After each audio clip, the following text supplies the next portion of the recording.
قدمها آرامتر شده بودند، اما دلها سخت‌تر. یوسف پرسید: برادرانم، کجا می رویم؟ هیچ کس پاسخ نداد. چاه عمیق، تاریک، بی‌رحم. یکی مکث کرد، دستش لرزید، اما دیگری گفت: وقتشه. دستانی که باید حافظ می بودند به خیانت آلوده شدند و یوسف در دل تاریکی رها شد. نه فریادی، نه دستی برای نجات.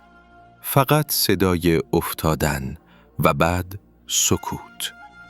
تنها در چاه، اما ناامید نه. چشمهایش رو به جایی بود که دیده نمی شد. خدا با من است و در دل همان تاریکی نوری آرام آرام شکل می گرفت. تاریکی هنوز چاه را رها نکرده بود. یوسف تنها بود، اما شکسته نه. ساعتها گذشت، یا شاید روزها. زمان در دل چاه معنا نداشت و ناگهان صدایی، صدای قدمها، صدای شتران. کاروانی در راه بود. ریسمانی آرام به دل چاه فرستاده شد. دلی که امید را فراموش نکرده بود به آن چنگ زد و یوسف از دل تاریکی به سوی نور بالا آمد. شگفتی در نگاه مردان کاروان موج میزد. کودکی تنها، بی پناه، اما با نگاهی فراتر از سنش. آنها گفتند این غلامی است ارزشمند. و یوسف بی آنکه بداند راهی شد به سوی سرزمینی ناآشنا. سفر طولانی بود و خاموش. یوسف دیگر در چاه نبود، اما هنوز آزاد هم نبود.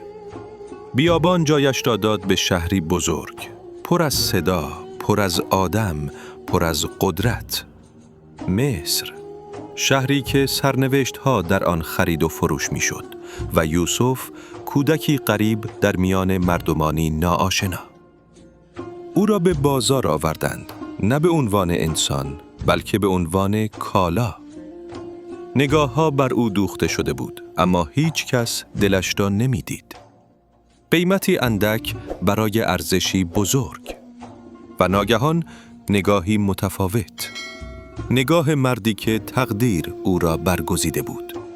عزیز مصر. او یوسف را خرید، نه فقط با پول، بلکه با نگاهی پر از اندیشه.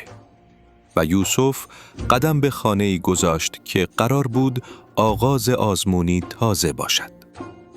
کانالمون سابسکرایب تا قسمت 3 یوسف نبی از دست ندید.